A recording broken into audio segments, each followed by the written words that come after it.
Random House Audio presents The Goddess Rules by Clare Naylor. Read for you by Flosnik. Kate Disney was having sex with her ex when the legendary Mirabelle Moncur first came into her life.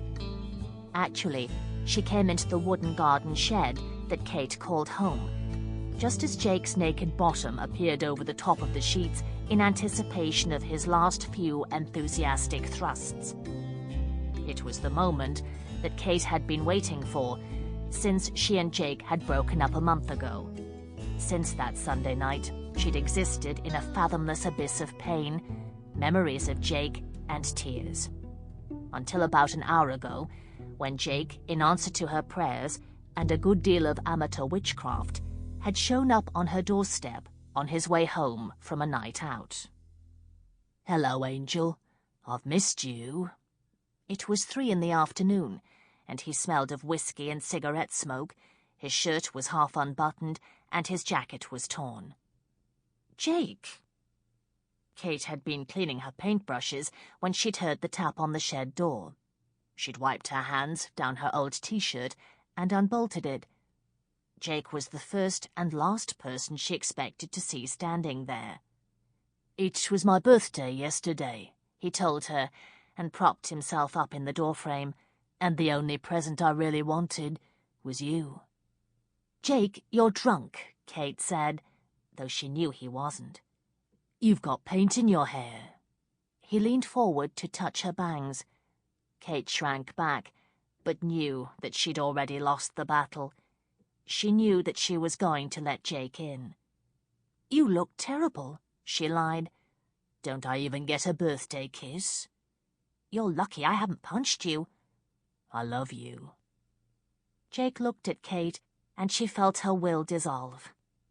Maybe he really meant it this time, because even though she and Jake had been together on and off for almost 3 years, he had only told her that he loved her once before, the same night that he'd been signed to a small record label, and that night he really had been drunk.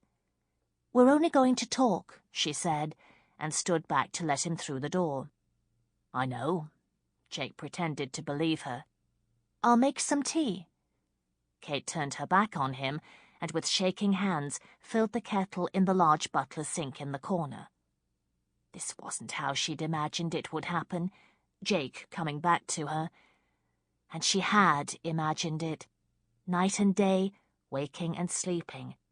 She'd hoped that it would be a bigger moment, that it would involve a declaration and a diamond, rather than a cup of tea at the end of a long night out. But then, after 3 years with Jake, Kate was accustomed to being underwhelmed. Thankfully, the sex wasn't underwhelming. It was fabulous. It was even more fabulous right now, because they hadn't so much as laid eyes on one another for a month. And as Jake kissed her neck, and Kate trailed her fingers down his freckled brown back, she forgot about the underwhelmingness, and about the note he'd written to her, telling her that it was over, because he had nothing left to give. She'd even forgotten that it was Jake's fault that she was living in her boss's garden shed. Well, not strictly his fault, but she and Jake had been saving for a place together, and she'd agreed to give up her overpriced studio flat so that they could buy somewhere quicker and be together. But Kate forgot all these things and bit hard into Jake's shoulder and let bygones be bygones, until Mirabelle Moncur walked in and ruined everything. "Kate Disney?" she demanded, without so much as a knock on the door or a polite cough to announce herself first. "Who the bloody hell are you?" Jake asked the intruder, as he ungraciously wrestled the sheet from Kate's grasp to cover himself up. Kate suddenly remembered why he was her ex. Apart from the fact that he'd dumped her, he always put himself first. He was completely self-absorbed, not to mention, she noticed in the late afternoon sunlight streaming in through the shed window, a bit on the fat side. "Oh, you don't need to cover up."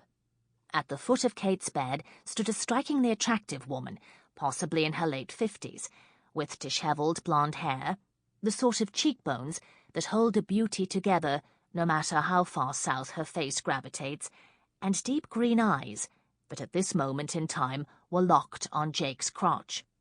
"You have absolutely nothing to hide." And with that, she glanced the tip of her gitane cigarette with a lighter and raised an unimpressed eyebrow.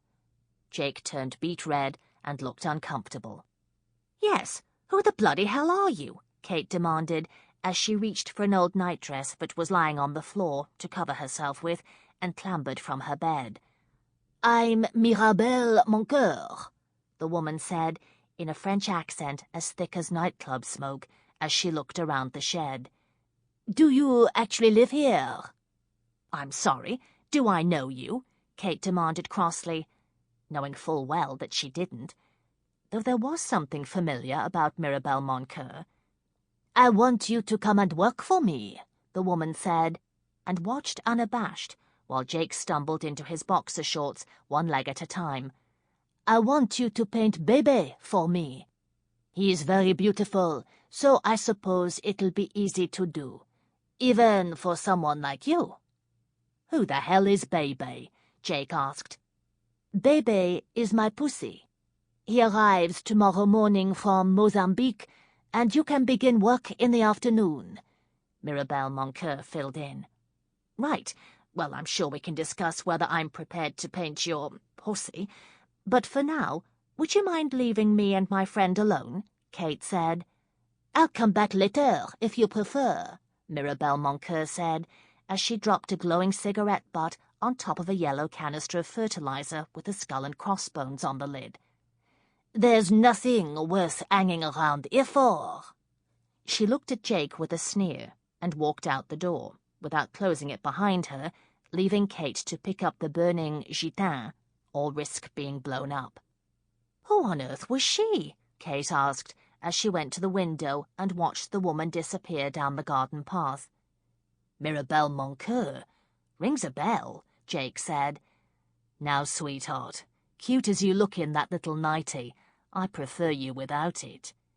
"You do?" Kate laughed girlishly and made her way back to Jake's side. He pulled the white cotton slip over her head and began to kiss her stomach. He said. "I'd forgotten what a great body you had." Kate smiled inside and ran her hands through Jake's hair. She, in her turn, forgot how ungracious he'd been with the sheet when that weird woman had barged through the door. Amnesia was a requirement with Jake as a boyfriend. If you remembered all the bad stuff, you'd have to wonder what had happened to your mind, because you certainly weren't in possession of it. Kate chose to concentrate on her body instead, and how good it was feeling right now. Kate made her way toward the enormous rambling house at the end of the garden path. If you followed it from the shed, past the cherry tree, and over the patio, you landed at Leonard's back door. Leonard, as his name might suggest to even the most obtuse of strangers, was a raving queen. He was also Kate's boss, who owned both the house and the shed. Leonard was one of the smoothest, kindest, and most successful antiques dealers in London, and Kate was widely regarded, well, at least by the London Evening Standard, as one of the best young painters of animals in the country. And as Leonard had at least 100 clients with animals whose whiskers and wet noses and tubby stripes they wanted to preserve for posterity, Leonard and Kate had teamed up to become a match made in heaven, or at least Primrose Hill. Kate had known Leonard since she was 5 years old, when her father and he had been friends and business acquaintances. Harry Disney had been a taxidermist. Where Kate painted live animals, Harry stuffed dead ones. He'd been one of the last practitioners of this dying art. "No pun intended," he used to cheerfully say, and their home was always filled with stuffed Pekingese and Manx cats, and the usual parade of pets taken on commission to pay for the school fees. It was this exposure to fur at such a young age that helped fuel Kate's passion for animals, both living and dead. And with her first packet of color crayons, she drew squiggles. Sample complete. Ready to continue?